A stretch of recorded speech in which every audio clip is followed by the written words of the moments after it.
Good morning and welcome to Sales Academy Showcase with your host, Adam Brooks.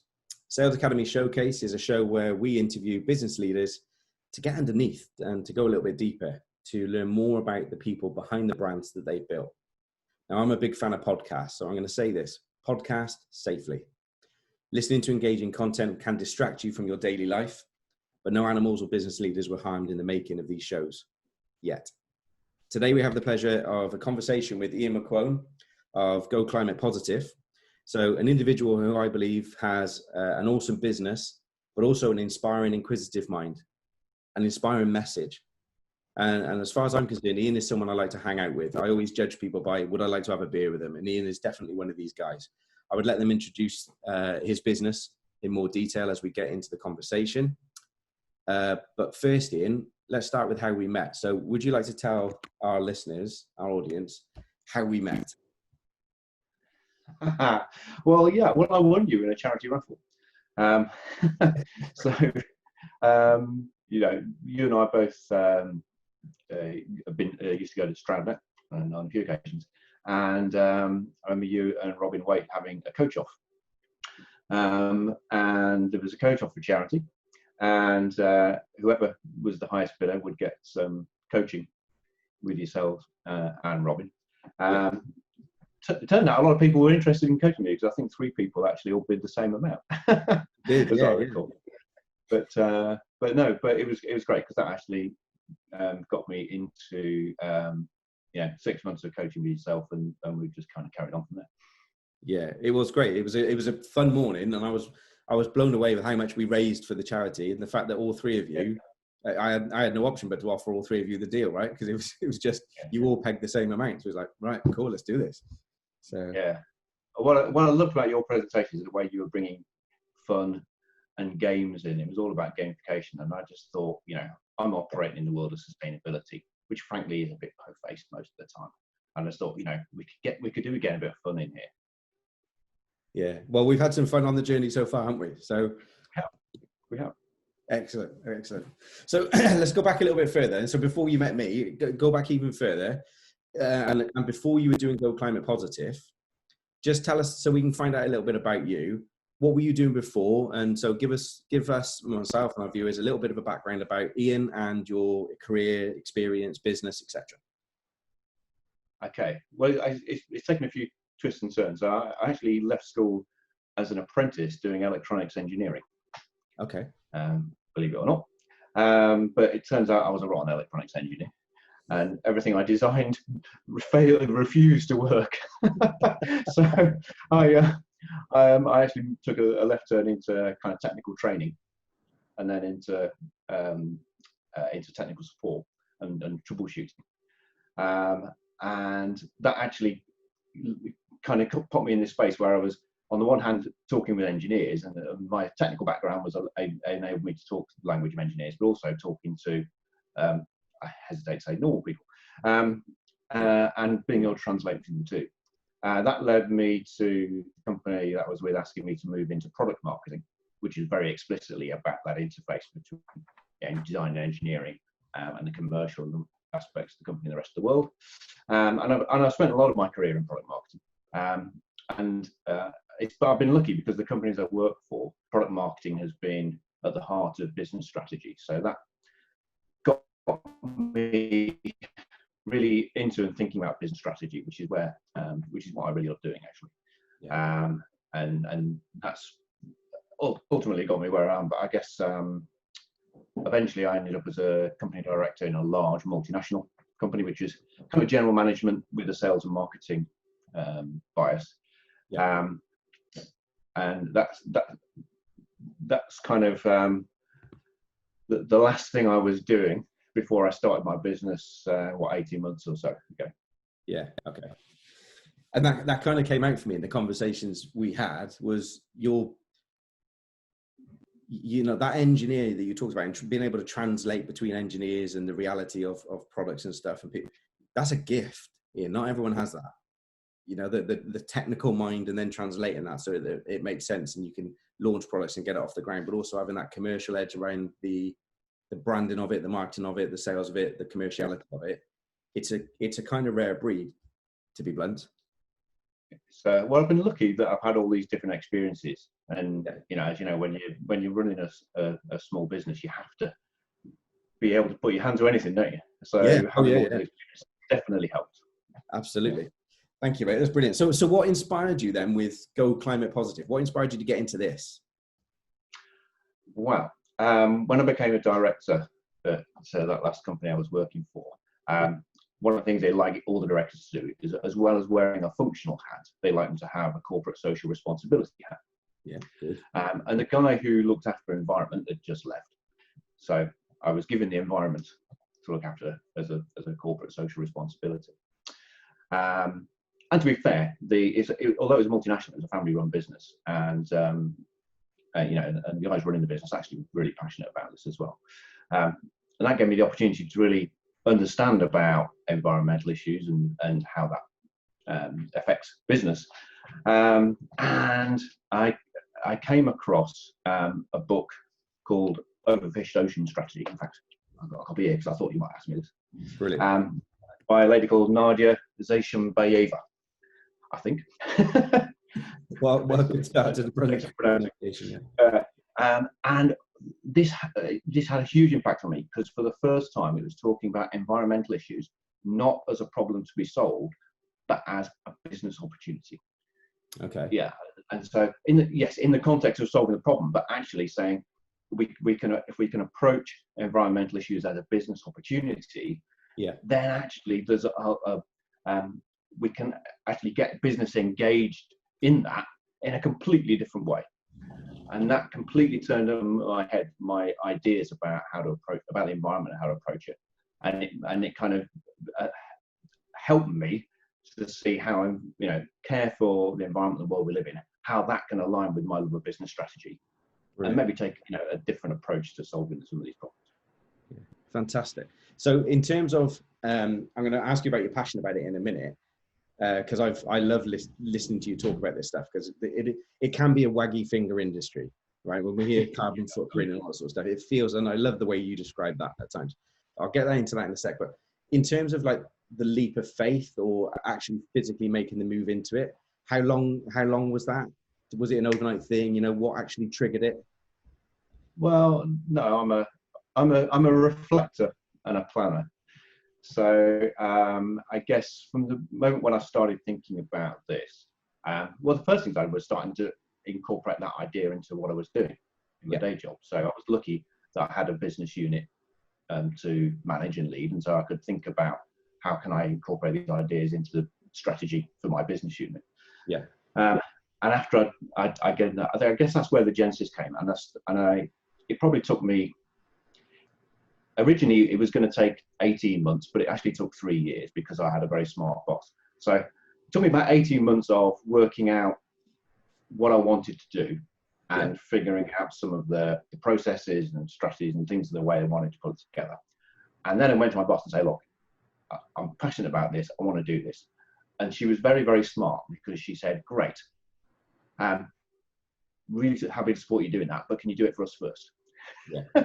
So that allowed her to keep me for another 18 months, which I don't mean to sound arrogant, but that was like, that's my dream project, and it allowed me to kind of test out some of the theories and ideas that. It sounds like a win-win for them and for you, right? Yeah, it was.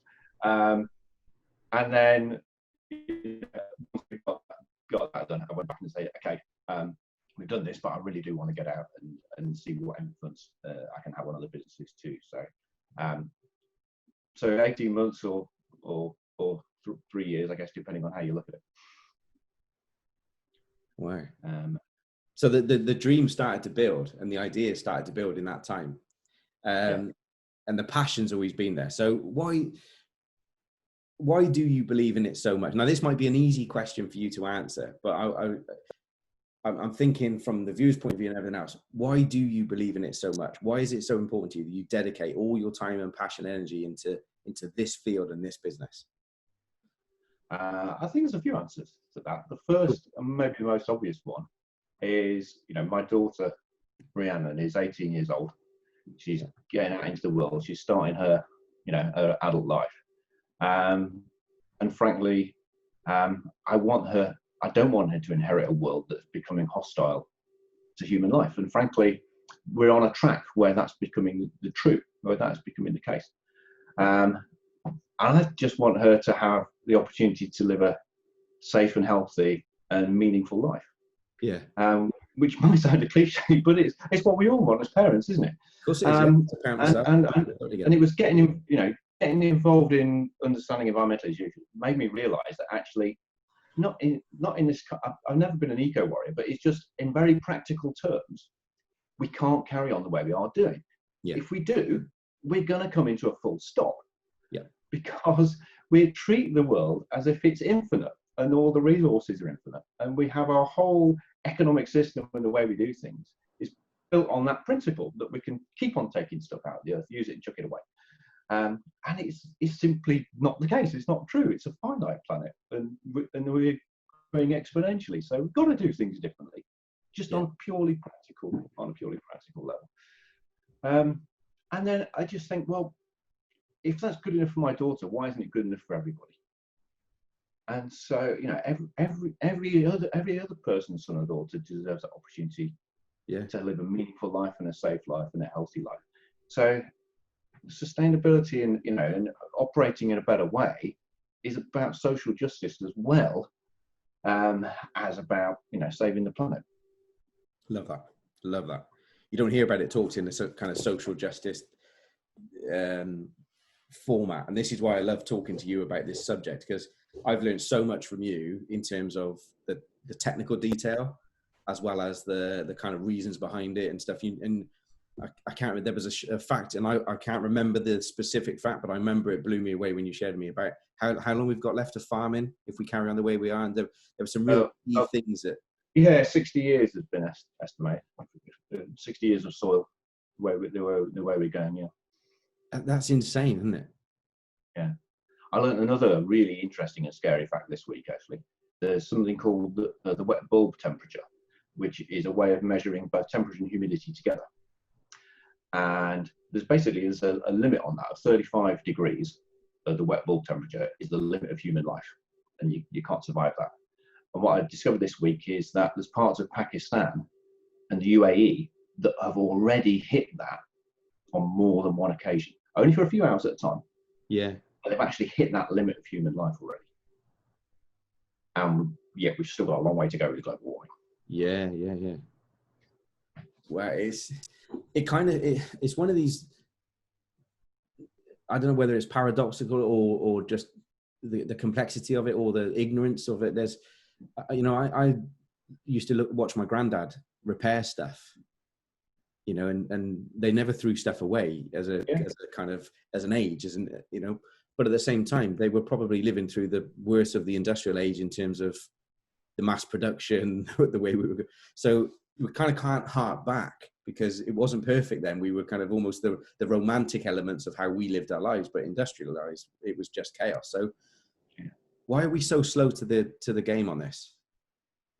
I think you're right. You can't romanticize the past. Some things about it were good. So that whole thing of actually you buy quality and you make it last and you repair it and you upgrade it, and it's definitely something we need to get back to. At the same time, like you say, we're pumping out all manner of pollutants into the atmosphere at the time.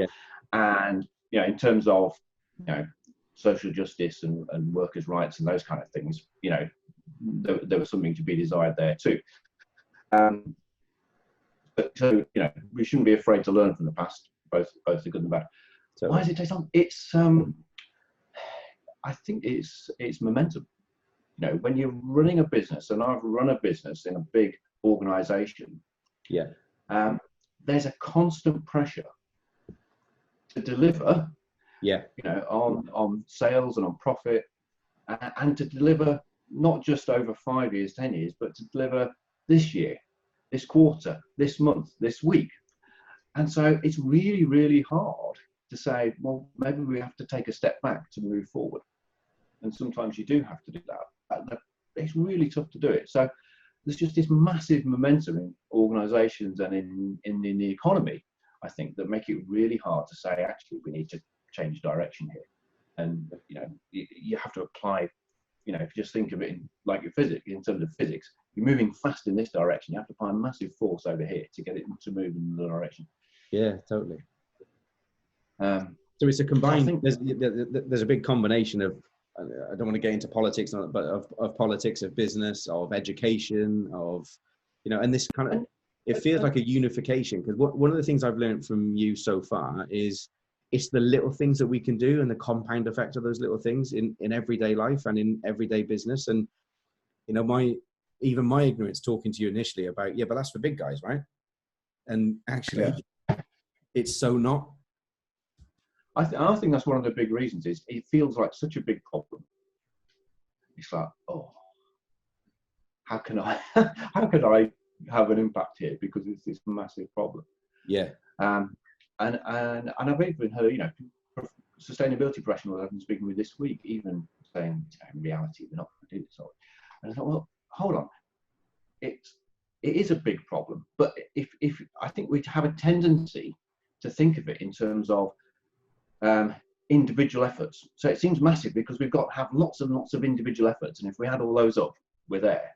Yeah. But for me, what that completely ignores is the power of relationships and the power of networks to multiply the actions that we have, and to multiply the effect. And if we can harness the power of everybody working together, and all businesses and governments and consumers working together, then the multiplication effect of that, I think, can be massive. Yeah.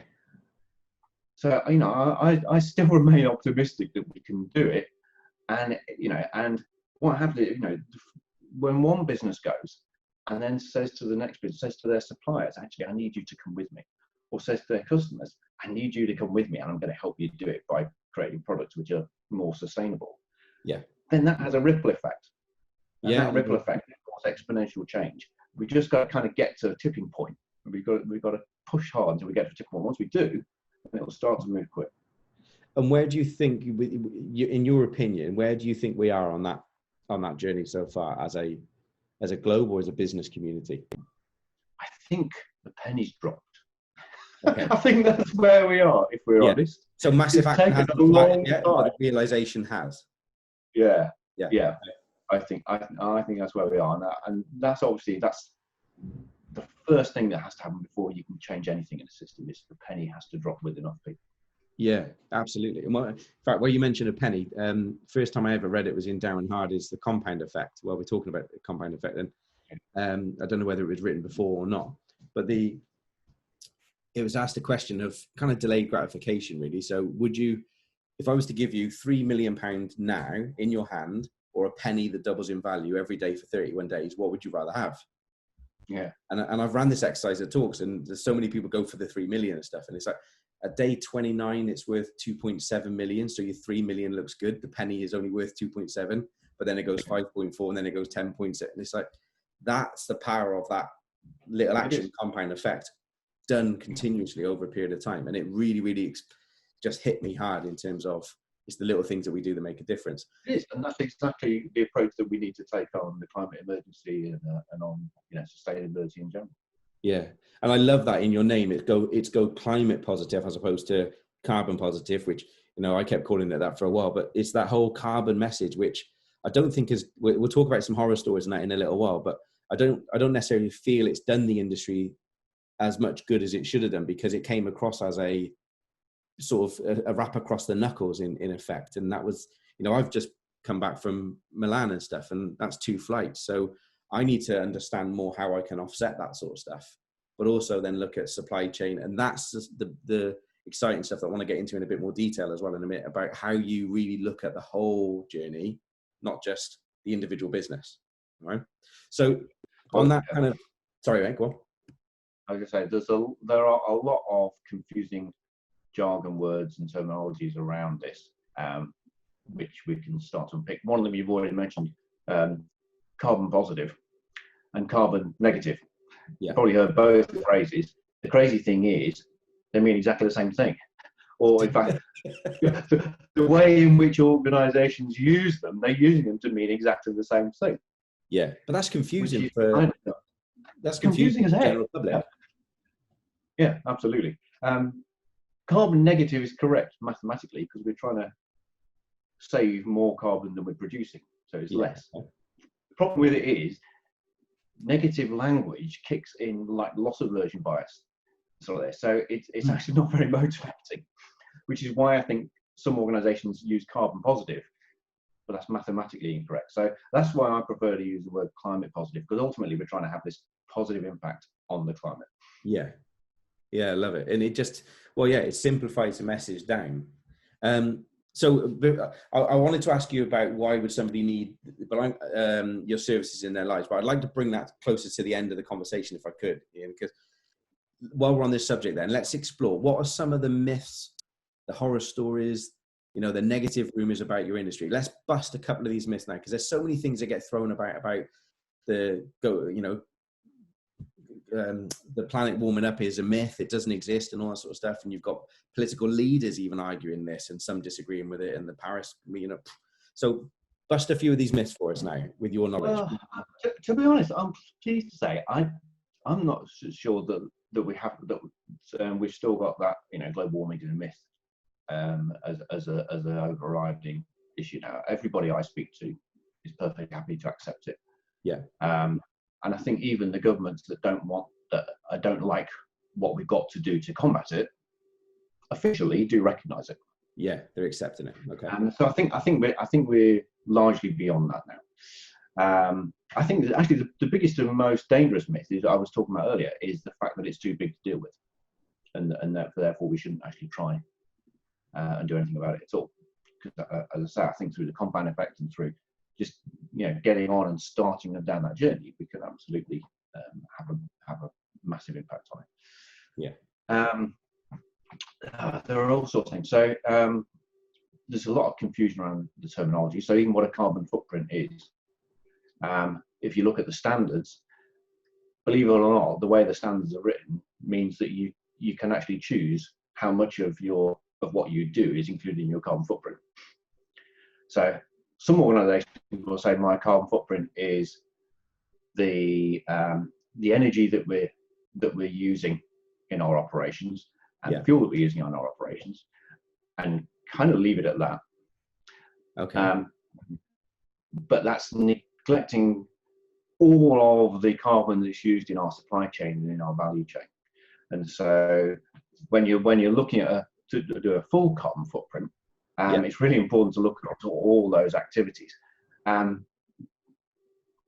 it's very common still for a lot of organisations just to look at those direct operational things. So technically, I don't want to talk too much technical language because it's a turn off. But technically, it's called scope 1 and 2, and then all that value chain stuff is scope 3. Right. So can you just explain those? Because you do these brilliantly in your YouTube videos. You break this down into little bite-sized chunks. So for some people that have never heard of supply chain before or value chain before and stuff, and I don't want to condescend about it, but I'm just aware that there are lots of jargon in different industries. So what do they actually mean? Because you're absolutely right. I get the operations bit. That's what we focus on. So what's the value chain and the supply chain bit? Yeah. So the supply chain bit is all the things that are about getting the materials out of the ground into your organisation. So products and services you buy, there's been energy consumed to extract them out of the ground, to process them, turn them into something useful, and to transport them to you. Yeah. If you're using energy, then you're releasing carbon or greenhouse gases. Yeah. Okay. And then you've also got things like commuting your employees to get to your premises. Is arguably a part of your responsibility. The waste that you create in your operations actually requires carbon to process that waste. Yeah. And that's another element of it too. Even getting, whilst in scope 1 it includes the fuel that you're burning, so the gas or the oil that you're burning to heat your premises, doesn't actually include extracting that out of the ground. That's actually part of your supply chain usually. On the value chain side, you've got all the stuff you do with your customers. So that's transporting the products that you make to your customer. It might be if your products use electricity, then actually they're creating greenhouse gas emissions whilst they're being used. And then what happens to that product at the end of its life? If you're putting a product into the world, then actually, I think there's some responsibility to think about what happens at its end of life. And and the end of life processing will also create a carbon footprint too. If you're a franchise business, what about the footprint of your franchisees? How much of that are you responsible for? If you're an investment business, what's happening with your investments?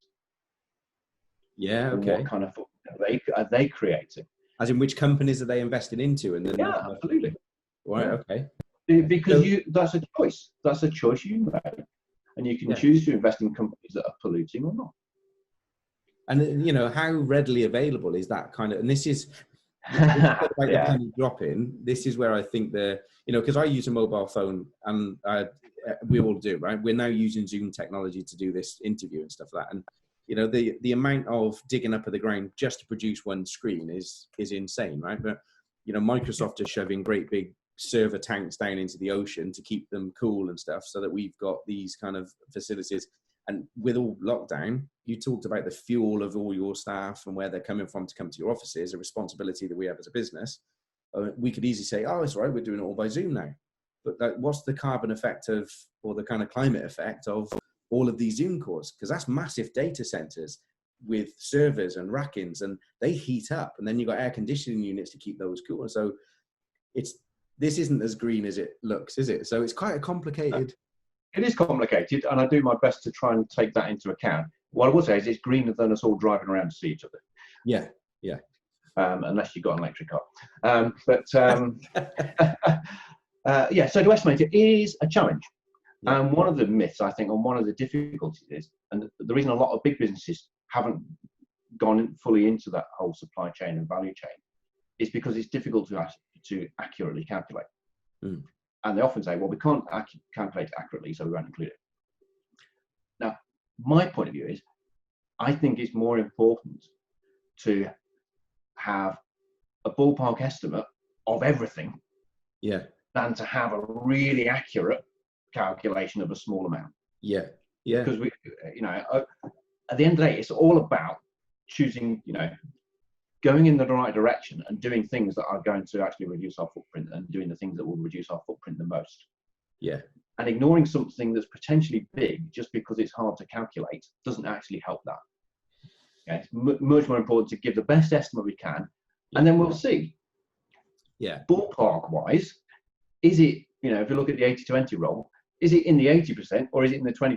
If it's in the 80%, then we need to worry about it. If it's in the 20%, then maybe we don't, and the estimate was good enough. But to say we can't do it because we can't do it accurately, well, you know, it's an approach, but I just think it's not the most empowering way to think about it. It's, you know, much better to think about let's get that broad understanding of what we're doing, and then we can, you know which direction we need to move in. Yeah, totally. So I mean, you have to estimate it sometimes, but I'd rather estimate it than ignore it. Yeah, I totally agree with you. It feels like the exploring the motives behind people wanting to do this or not, and it's almost like motives and incentives, because it feels like legislation won't work. Because if you put legislation in, we'll find loopholes, because that's what a lot of businesses do, rightly or wrongly. But it's like, it's really getting under the motives behind why somebody would want to do this. Like your motive, you said right at the start, is a very personal one. And if we expand that by X amount of billion people, we've solved the problem, right? I think you're right, because I think if the motive is to measure the environmental impact of a business, then inevitably the motivation is to try and make that as accurate as possible. Yeah. My motivation is to get businesses moving on reducing their environmental impact. Yeah. To do the right reason. Absolute accuracy doesn't matter. I don't mean we just have a wild guess. It's got to be a meaningful estimate that is, you know, as accurate as possible. But I'm not going to let absolute accuracy get in the way of getting on with it. But to be fair, that's what I love about some of the tools that you've, and the calculators and the things that you've put together, that really gets under the skin of this. And I know this is probably too much for this call, but this is what I would encourage anyone that's not sure what to do and how to do it, just to literally get in touch with you, because the process that you take people through, even just understanding where they are. We had a conversation last week where you met a company that was doing everything really well, but they weren't actually identifying it, certificating it, and demonstrating it and shouting about it yet. So there's always stuff that you can do with them, right?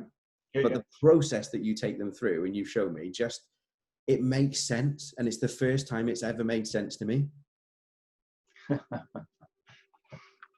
So genuinely, mate, I mean that. It's really made sense in terms of a logical approach to looking at this, because it's about doing things right for the right reasons, as opposed to doing it so that you get a certain score so you don't get a fine. Yeah. Which is the wrong intention, if that makes sense. It is. That said, I do think the government have a big part to play. Yeah, totally. In kind of, setting an economic environment where you're not penalised for doing this. Yeah, they need to manage some of the you're incentivized for doing it. Yeah. And I think, and so one of the challenges at the moment is businesses don't pay the full cost of what it takes to bring their products to market. Okay. They might pay the full financial cost, but it's ignoring maybe what the cost to the environment and the cost of clearing up what they're doing to the environment. Yeah, well, I mentioned the mobile phone industry. They're prolific for this, right? In terms of the destruction left behind to give us the efficiency of having a lovely, beautiful, sparkly wraparound screen phone in our pockets. Yeah, and it's not even that it's malicious. It's actually, in some cases, the systems aren't in place that would enable them to do that, because governments haven't put them in place. Yeah, and I guess you're dealing with, you're dealing with globalization there in terms of policy. And if you've, I don't know, as a manufacturer, if you're saying, right, we've got agreement in place that we can't allow you to manufacture this part of our devices unless you've got X, Y, and Z in. Well, if they demonstrate that they have X, Y, and Z in to win the contract, but then they don't behave in that way, you hear these kind of stories about some Uzbekistan and places where there's these factories where they're shoving stuff into the river that they shouldn't be, but actually they demonstrated that they weren't, just to win the contract. And I don't expect you to quote on individual things, mate, but those are some of the horror stories that I see and hear. And I'm like, I'm encouraging that as a user of a mobile phone, effectively. Yeah, without realizing.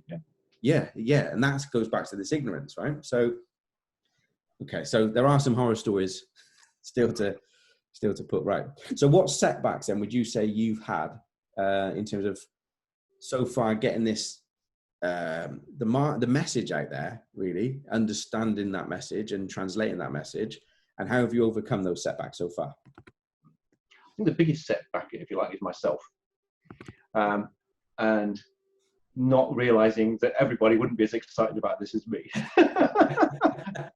So I went into starting my consultancy about 18 months ago, and I went into it thinking, look, I'm on this fantastic mission. I can see that if we can transform businesses, there's going to be far more business opportunity. We can create greater long-term value for the business and for the customers. Why wouldn't anybody want to buy into completely transforming their business like that? Yeah. And the conversation, you realise that actually that's a big and scary prospect. Now, I quite like big, hairy, audacious projects. But to be fair, people who've got well-established businesses have got a lot to lose. Yeah. And so that is a big ask. So it made me realise actually what I need to do is to create a way for businesses to start engaging with this where they are. Yeah. And to be able to take those small steps that eventually will lead to exponential change. But until you've started that journey, the exponential change, that step is just too big. And that's where Go Climate Positive came from, is that realise that actually let's create something that all businesses can start to do now. And that as they follow the process, we'll actually encourage them and incentivize them to transform their business, but to transform it over time rather than be this single event where we go bang and everything's different. Yeah. So I'm going to ask you from memory again. You shared a number with me about consumers wanting to do business with businesses that are, or that have a green policy that really are demo. And it was quite a high number. It was a staggeringly high number. And that's when my marketing head on, I was like, shit, businesses are really missing out with this. So there's two really interesting surveys I've seen recently. One was from last year, which I think is the one you're talking about, which is that 73% of consumers want to buy and will actually change their buying habits to buy from businesses that are doing environmental and social good. Wow. the other staggering statistic was the survey done much more recently, right in the middle of lockdown. Yeah. Which actually found that only 9% of people want things to go back to normal after lockdown. Wow. Now, we all complain about lockdown, don't we? Yeah. So yeah. it was amazing to think, but actually 91% of us, sorry, 91% of us, wanted life to be different afterwards. Yeah. And when you dig under the surface of why, it's because we recognise that actually this slowdown that we've been under, I mean, it's not good for business or people, but what it has done is it's cleared the air, and we've seen lack of pollution. We've seen much less traffic on the roads. We've had a slower pace of life. We've seen people connecting back with people, which I know is kind of a bit odd because we're all socially distancing, but at the same time, I feel a lot closer to a lot more people. Yeah. And that whole clap for carers and getting out and speaking to your next door neighbours, which is a habit that we, again, back from the 50s, that we've lost. Yeah. And so I think that's the root of it. People, so to think that most of us actually want to come out of this with a different set of priorities is staggering. And we saw only a couple of weeks ago 200 of the biggest companies in the country writing to the Prime Minister to say, please let's not go back to normal. Please let's prioritise a green and environmental recovery as we come out of this, and please incentivise it so that we can make that happen. Yeah. And wow, when has that ever happened? Exactly. The agenda on this. Exactly, mate. And it's like, I talk about this a lot in terms of psychology and the way that we think and stuff, in what drives all that, which is beliefs and values and stuff. And values are much more deeper ingrained, but beliefs, we fight for them when we believe in something. We'll fight to the death for it, but it can change in an instant. A new piece of information, a different outlook, and suddenly that belief has gone from absolutely that to over here now. And so this is a real opportunity for not just beliefs to change, but values, and that drives behavior. That's a complete momentum shift that you talk about. It is. And isn't the last few months just a perfect example of that? I've heard people say we've had 10 years worth of progress in 3 months. Yeah. In some way. Yeah, I've got a technology business. We were talking about video conferencing 15 years ago when the capability first came around, possibly even 20 years ago now. But it's like, it's insane how in weeks we've adapted and adopted it as a standard way of working, where it's always been a nice to have, and there was so much value put on physically meeting, whites the eyes and shaking your hands and stuff but like you said, and I totally agree, we've become closer as a unit and as a business community, even though we're not able to physically meet. And you replicate that around all of these different business communities. The only odd thing to come is we keep waving at the end of these Zoom meetings and stuff. I'm hoping we don't wave across the boardroom table when we get back to any form of... No, what's wrong with that? It's a bit more human, isn't it, somehow? Are we doing a hug or a Zoom welcome? Do miss hugs. Yeah.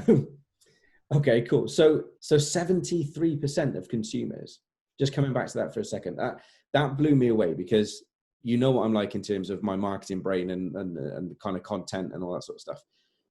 And that staggered me, that there are businesses that are just, in some senses, there are businesses that are really, really good at this green stuff, but they're not very good at shouting about it.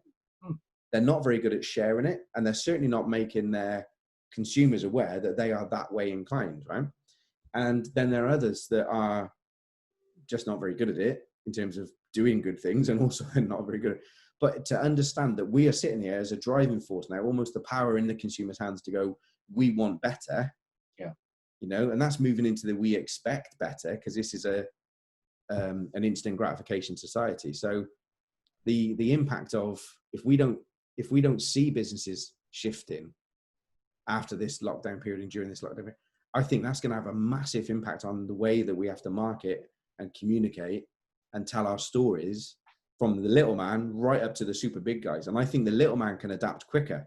We're more speedboats. Yeah, absolutely. Right? Like you talked about the big organizations as well.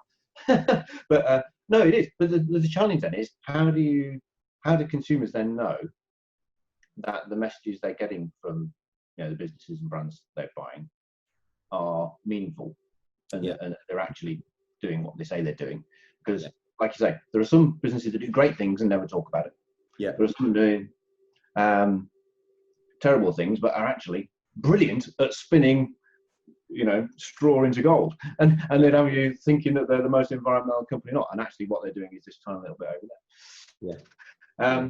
And so that is going to become an increasing challenge. Is how do you actually evidence it and demonstrate that what you're doing really is having the desired effect? Yeah. And how do you feel that needs to be done, right? How can that be improved? Well, it's about transparency. So it's about businesses being prepared to share both the bad and the good, and being prepared to be honest and actually putting that into public domain. Actually, this is the impact that we're having. Yeah. But on the flip side, this is what we're doing about it. And I think if you can be prepared and honest enough to share the bad as well as the good, that's what will build trust and confidence. Yeah. Yeah. Well, I think it's Dame Baroness Powell, she heads up the charity sector. And, she said the biggest challenge facing the charity sector in this decade is transparency. And I was like, it's not just the third sector, right? Absolutely. But it's bold in terms of the marketing message and the having the courage as a business to turn around and go, guys, listen, we've really looked at our supply chain. We've really looked at the whole impact that we're having. And we've realized that we're digging a massive hole in the core here. But now we know it. Now we properly know it. This is what we're going to do about it. And I think when one or two really big brands have quite bluntly, the balls to do that and go, we've messed up in the past, but we are not carrying this forward. And the power in that message, I think that's when we're going to see some of these momentum shifts. But like you said, it has to be authentic. It has to be tangible, measurable, able to be, because you're going to have people from all different sides, left, right, and all in betweens coming out, trying to pick out small elements to prove or disprove and stuff. And we need to kind of get away from that fake news, nitty gritty noise and get to some bold conversations and bold admittance and then bold actions to move it forward, right? Yeah, absolutely. Fantastic. Okay. I'm loving this. Okay. So I wanted to ask you the question then about why would people need your services? And I think we've already started to explore this in the conversation we've had so far, Ian, but I'm talking about a small business. Let's look at it in a couple of different levels, right? So why would somebody need or want your service in their lives? Let's look at somebody working self-employed sole trader, and then let's go into slightly larger business with a team, and let's go into the bigger businesses after that. Yeah. So I think there are three reasons, and the first one goes back to what you said of why am I doing this?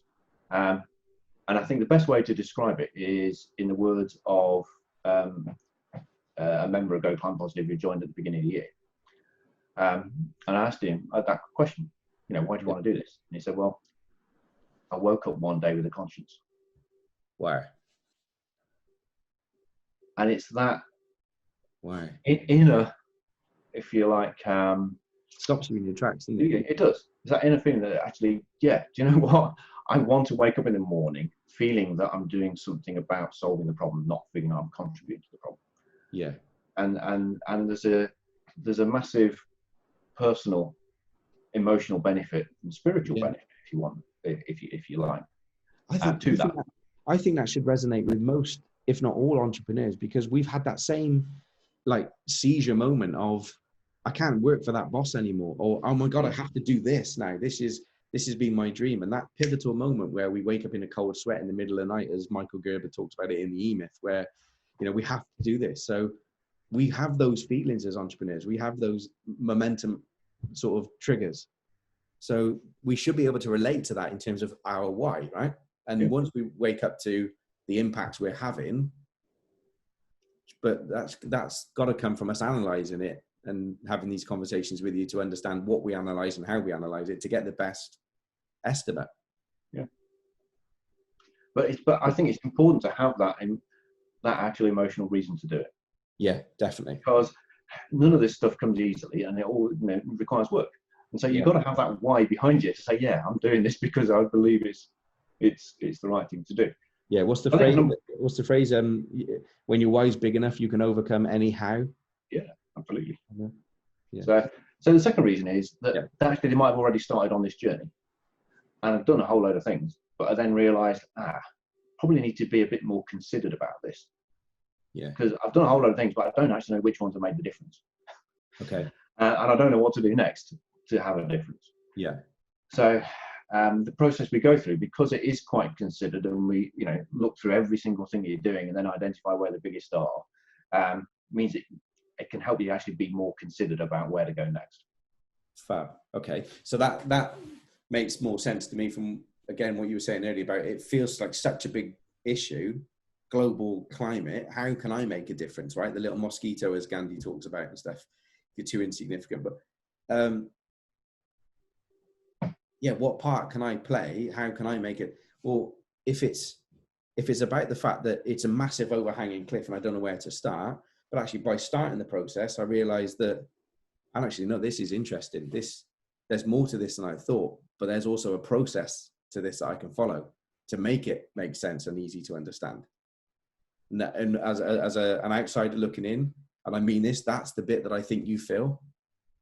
Your approach and what your team are doing, that's the bit that I think is really going to make a difference. Because I asked the question earlier about whether it be a sole trader with a team or larger, but what you're answering here with the two, and we haven't got to the third one yet, is it's kind of irrelevant. The business industry, the business size. A lot of cases, yeah. Cool. Wow. Okay. So number three. The third reason is what we were talking about earlier. 3/4 of the population now want to buy green. They want to buy from businesses who take this seriously. So why wouldn't you want to fulfill that need? It's just simple good business, frankly. Yeah.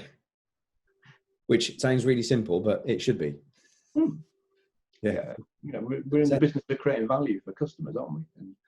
And, so that is and then I think there's perhaps one. Then this fourth one is the one which is different and is more relevant to larger businesses. Yeah. And that is that if you want to get the best people into your business, the younger people coming into the marketplace, and indeed, the people in the previous generation, the millennials, expect the businesses they join to take the environment seriously. Yeah. And if you want to get the best people, you're going to have to take it seriously. Yeah.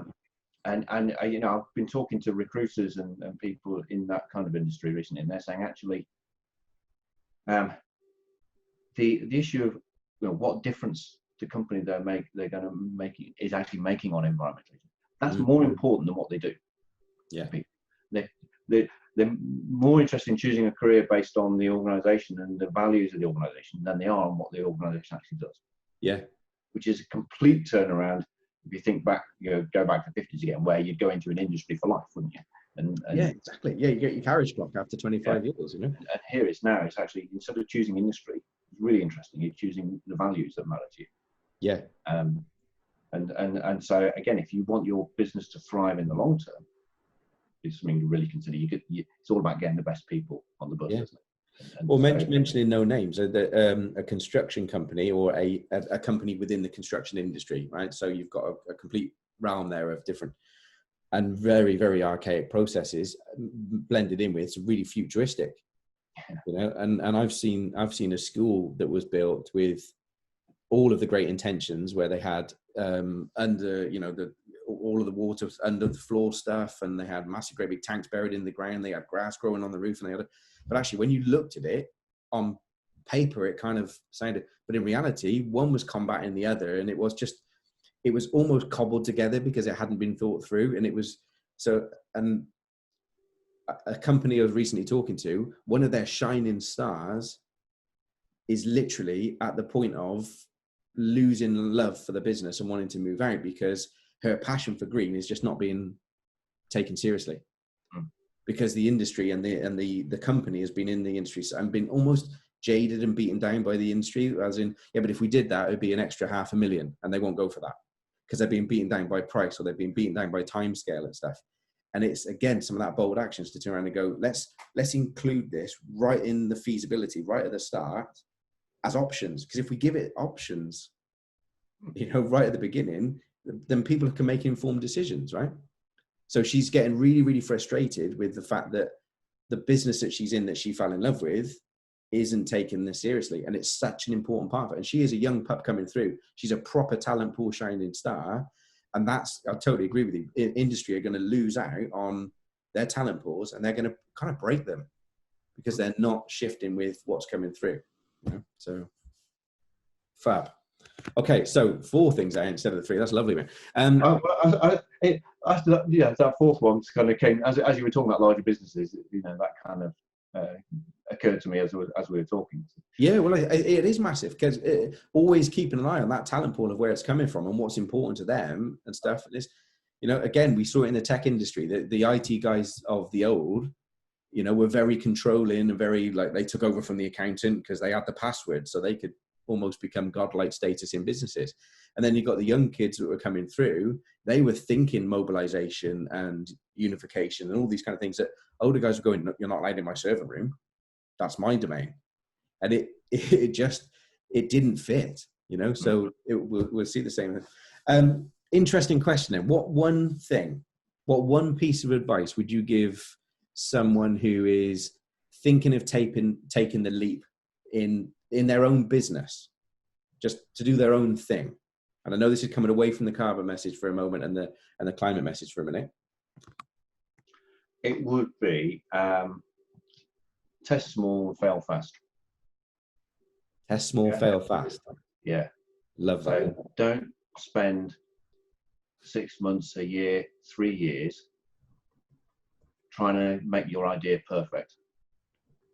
Figure out a way to test it quickly in a small scale that doesn't cost a huge amount of time or money. Learn what you can from that, because some things will be good about it, some things will be bad. Yeah. Don't be afraid to give it a test. Don't worry about failing, because the failure is an opportunity to learn. Yeah. Take what's good, chuck away what's bad, and go out and test it again and move quickly. Brilliant. Love it. Absolutely love it. And what would you say, right, if somebody was thinking about taking the leap of going green in their business and really taking on this properly, what one thing would you say to them?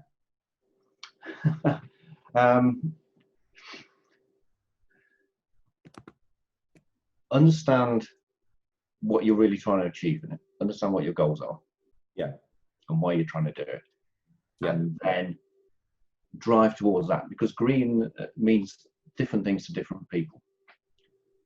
Yeah, and sustainability means different things to different people. So understand what's important to you and make a start there, because if that's where your passion is, you're going to drive there. Now, long term, yes, I'd like you to think about all these other environmental and social considerations, but start with where your passion is. Yeah, start with your why. Goes back to that, doesn't it? As it's Simon Sinek, start with why. Brilliant book. Okay, thank you, mate. So how do you see the future really of your, not just your company, but your industry? How do you see the future of your company and industry? Yeah, it's an interesting one, because it's in a lot of ways an immature industry, although it's been around since the 90s, I suppose. I think it's still an immature industry. It's very much an unregulated industry. And so there are 1,001 different takes on sustainability. Yeah. And you can find 1,002 systems for measuring it. I think, and at the moment, it's really relying on goodwill. So businesses do it because they want to do it. Yeah. Where I think the game changer is going to be is when the government implement a carbon tax of some sort. Okay.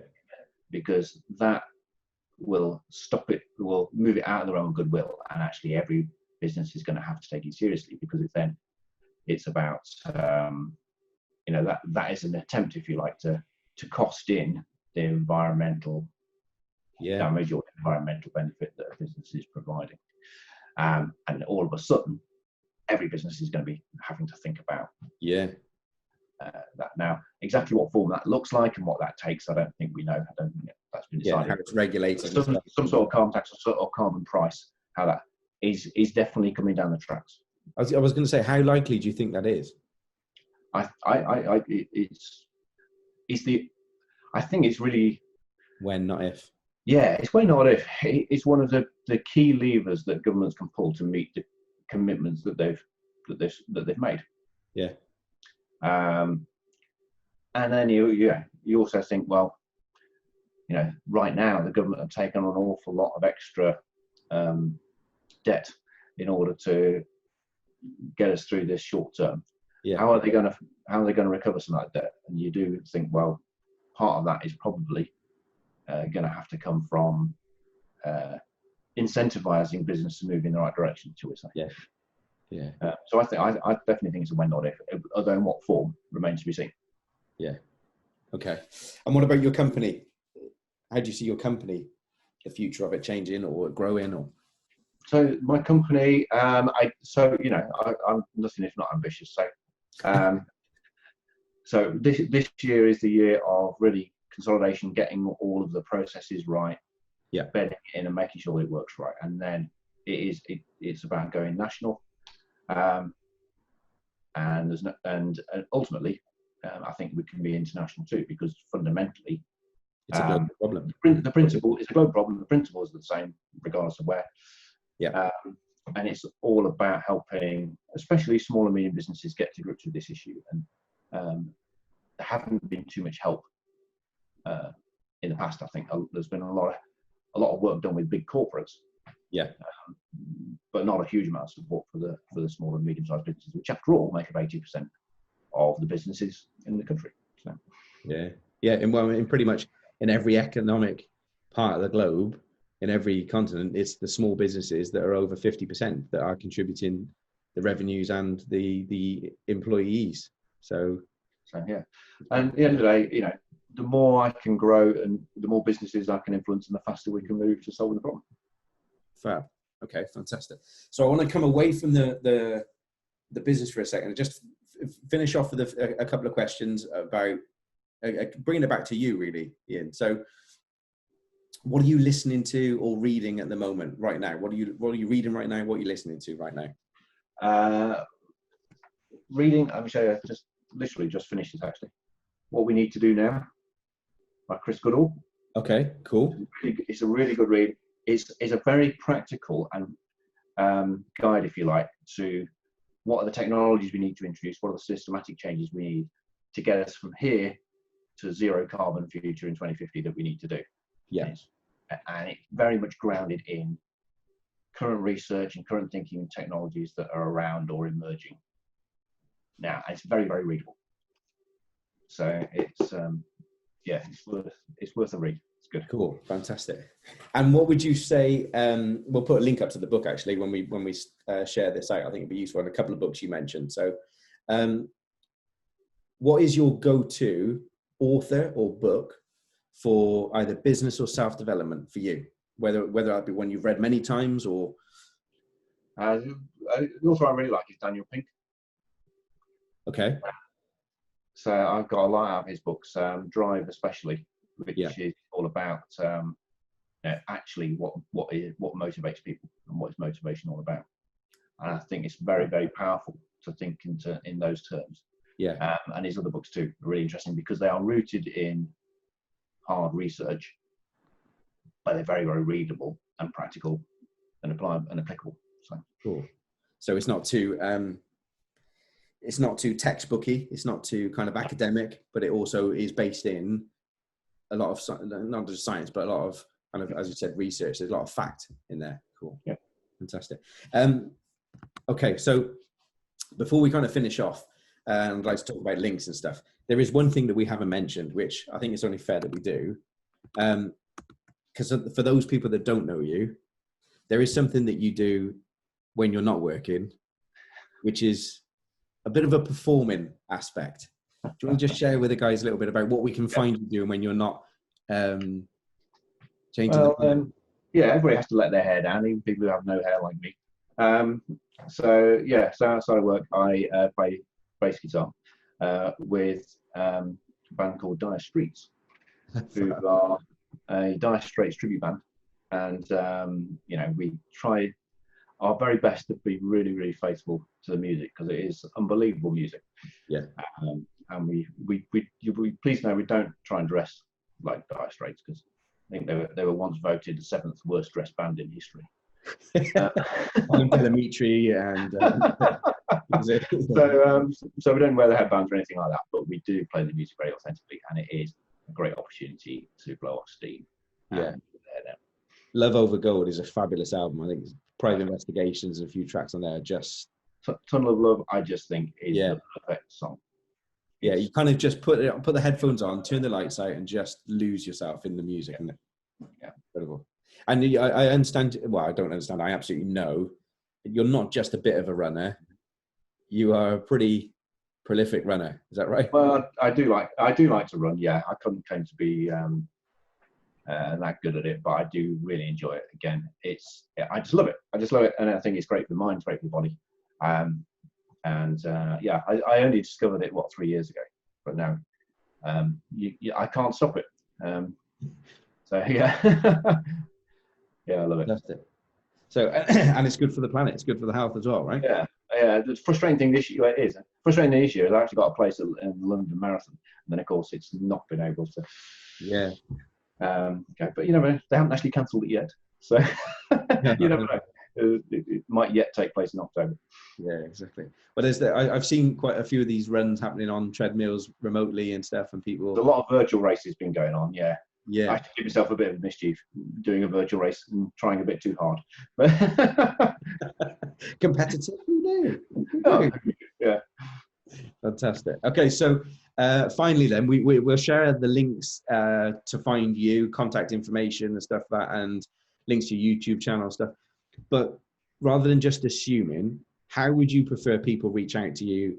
So anyone listening, watching, that has a question or wants to explore some of the questions that we've asked so far, what's the fastest and the best way to get hold of you, Ian? Easiest way is probably on LinkedIn, because there is only one Ian McQuone on LinkedIn. It's certainly spelled the way I spell it. So that's Do you want to just spell it out for the guys? Yeah, it's an unusual one. So it's EOIN, and McQuone is McQuone. Fantastic. Search on there. I guarantee there's only one of those. Yeah. Okay. Cool. And we'll so as I said, we'll put your links up and stuff, and we'll point people to the LinkedIn one predominantly. But as we share this kind of audio and video over the coming weeks and stuff, we'll put other links into different areas of your social, your website and stuff, so people can find you and find out more information. So, lastly, for me, Ian, it's to say thank you. And I mean that from the bottom of my heart in terms of thank you for being so honest. It's been fun for me. I hope it has for you, and I hope it's been fairly painless, relatively painless. And my mission is to get a little bit under the skin and behind the scenes with companies and with leaders in business, as I said right at the start. So I find that in the main, a lot of people that run businesses can seem unreachable, and that's not the truth at all. And I find that when I actually reach out and I talk to people and I ask them to come and share their stories, they're very keen to do that. So thank you for being the first person to jump on with me in terms of the Sales Academy Showcase stories. And I'm looking forward to doing more of these as we go through with other businesses. And also, I'd like to invite you along to Maverick Minds at some point, Ian, if you'd be up for that. Yeah, absolutely. I love talking about what I do, so I think what would be interesting if we could get a debate going, and this is one of the things that behind Maverick Minds that I really love is to get people in the room that have opposing viewpoints, not to create an explosive kind of. I want to create that debate where we learn together and we accept and agree opposing views, but also educate each other. That's the whole point behind Maverick Minds, is let's get back to the basis of society, which is to be able to properly debate and learn and grow and shift some of those beliefs, because those belief shifts are what triggers the action shifts, in my view. Yeah, brilliant. Oh, back to Socratic method. Excellent.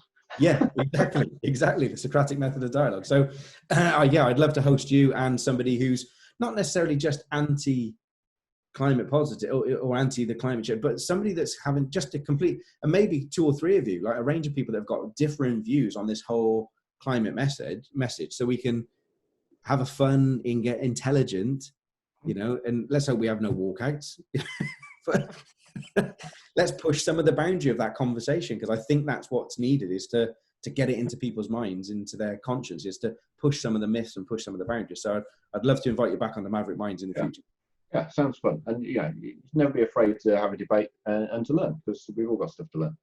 So, Brilliant. yeah. And thanks for inviting me today. I really, really enjoyed it. It's been a lot of fun. Good man, thank you. Well, I believe wholeheartedly that there are brilliant stories that lay within each of us, and we have no idea just how many people they could impact if we were to tell them. So, thank you once again, mate, and thank you to our listeners, our viewers, subscribers, and contributors. So, anybody that, if you've liked this, subscribe to the podcast, subscribe to the YouTube channel, get in touch with Ian and ask some questions. I know from first-hand experience, and you've probably engaged through this interview, that he is extremely knowledgeable and extremely passionate about this subject, but he's not a waggy finger kind of guy. He's a bass playing, fun, let's make the planet better for our children kind of guy. And that is what I want you to tap into. So thanks ever so much, Ian. It's been a pleasure. Look forward to catching you again. Take care. Take care.